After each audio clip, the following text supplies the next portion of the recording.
Hi, I'm Erica. And I'm Lynn, and today we have this great new quilt called Spinning Windmills. And I love the blues in this quilt. We've got it hanging behind us.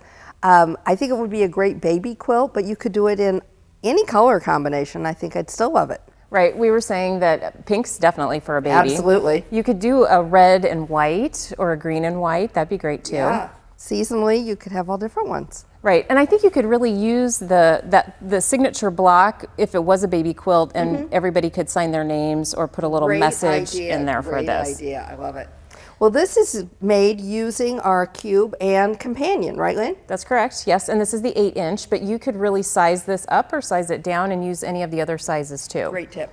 So what we've got here are 3 different blocks. Let's start with that. Okay. We've got a signature block that makes this great X, and then we've got the pinwheel block here, and then we have a square and a square block, or a diamond. Okay. And this is the one that we're going to focus on today. But I did want to point out before we get started the dies that you're going to want to get out to do this pattern. Great idea. Okay, so you've got your signature block from which is shape number 10, which is from your companion set. Right, okay. And then from your cube, you've got shapes 3, 4, 5, and 6. Right. Okay, so it's a combination of half squares, quarter squares, and then the square on point that is what we use here to make this little quarter block.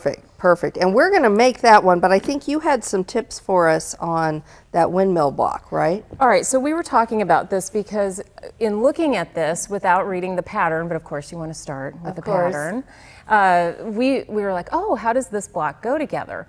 Well, it's really, let me hold it up for you.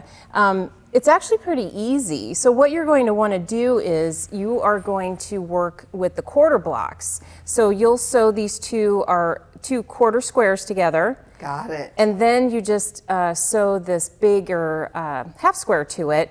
You've got this quarter block, then it's easy. It's just you bet. Then it's just the 4 squares together. That's perfect. Yeah. See, Lynn has to tell us these things because she knows I'm really bad at reading pattern directions. So. Right, because I think some of us might try to sew this and then sew these on. Would. And I think, that'd be a little bit more difficult to do. And so just follow the instructions in the pattern and it will be just easy. Great. Okay, well, let's go to our diamond block then so that I can do some sewing. Okay, all right, so we've got our Go Big cutter here today. Now, the great thing about the 8-inch cube and companion set, we can use any of the cutters that we want to. You can use your Go, you can use your Go Baby. So we've got the square, and we've got the smaller half squares.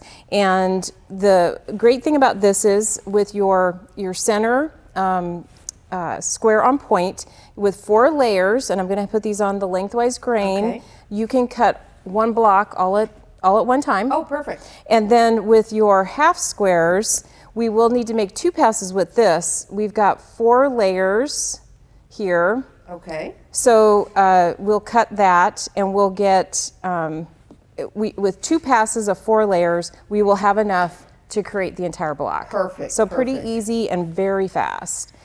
And then we can run these through at the same time. Oh, great, a die race. Yep. So. Well, and we talked before that actually you could make the quilt behind us with 8 fat quarters, and that would give you that variety, that scrappy look if you didn't want to just pull scraps out of your stash there. Right, but this is a great scrappy pattern. Okay, so there's our half squares. Perfect. And then here's our square on point. Okay. And so I will let you take it from here. Okay, so when I'm doing a diamond or a square on point like this, and let me hold it up so you can see. If you look really carefully, you can see I always sew opposite sides on first, and then press, and then turn and sew the other corners on. So that's what I'm going to do today for us. Okay. So I'm just going to go ahead, and sometimes it's not easy for me to be scrappy. I want everything to match perfectly. So sometimes, I don't know if you're like me and you have a problem with that, you may want to look at maybe even doing just grabbing. Don't let yourself even look at it. Just grab your scraps and just sew them without letting yourself get too matchy-matchy on it. Yeah, just let it happen. Just let it happen. The first time I did that, I had a friend tell me, just put them all in a brown paper bag and start grabbing, because otherwise you're going to be paying too close of attention. I'm going to sew this other side on. Lynn, do you want to go ahead and, did you want to cut those others so I had some different sizes, or will we be not so scrappy then? Absolutely. Okay, so I'm going to run the other 4 layers through. And again, by cutting them all, if you cut them all ahead of time, actually do a sample block, maybe even with some scraps, but then have them all cut. Then you've got the different fabrics there to give yourself that really scrappy look. I know whenever I do something scrappy like this, my daughters are my matching police, and they'll go through and make sure that I don't have the same fabrics next to each other. So with those 2 sides pressed out, and I did press towards the dark sides on that. I just was pressing and didn't talk. Now we can go ahead and do the other 2 sides. So you made me some other fabrics here, I think. Right. Which is great.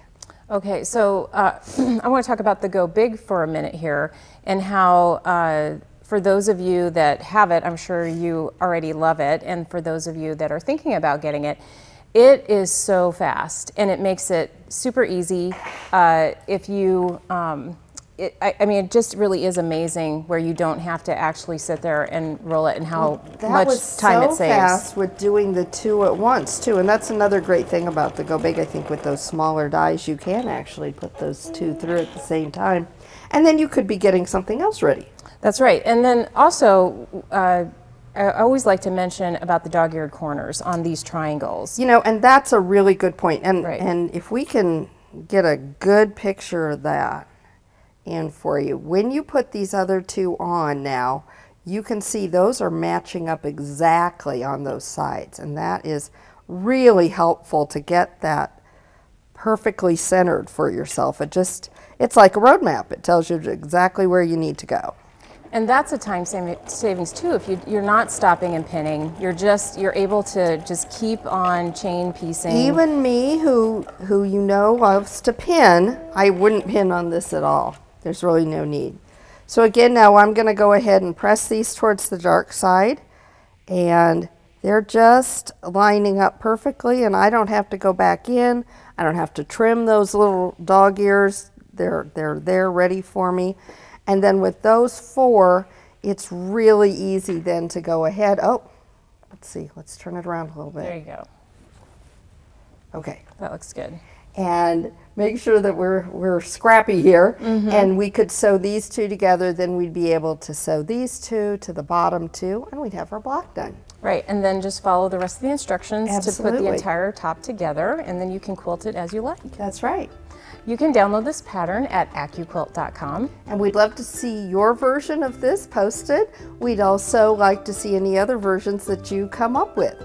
You can find more inspiration from us on Facebook, on Twitter, Instagram, and of course Pinterest. At AccuQuilt, we help you cut time so you can quilt more.